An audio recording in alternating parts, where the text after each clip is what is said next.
Xon, siz ham farzandlaringizni menga o'xshab yolg'iz oyoqda turib, tarbiya qilgansiz, katta qilgansiz. Meni tushunib turgandirsiz. Lekin qo'limda hunarim borligi uchun shukr, qiynalmadim. Siz hunaringizning ustasi bo'lganingiz uchun ham mana bugun mijozlaringiz ko'p. Ammo lekin Laylo bu ishni qila olmaydi. Eplolmaydi. Xo'sh, nima demoqchisiz? Ziboxon, men rahmatli dadasiga qizimizni ham, o'g'limizni ham o'qitaman deb va'da berganman.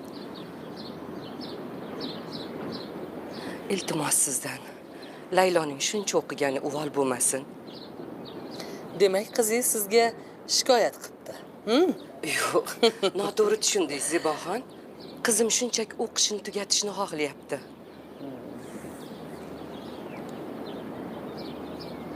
Laylo? Laylo? Labi oyijon.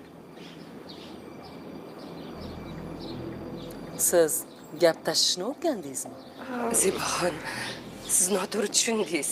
Yo'q. Qizim, Menga qarang. Qizingiz o'zi bir ishni eplolmaydi. Fikri dardi o'qish. Endi kamiga gap tashiydigan odat ham chiqaribdi. Mana, oling qizingizni. voy, Ziboxon nimalar deyapsiz? Bu nima qilganingiz?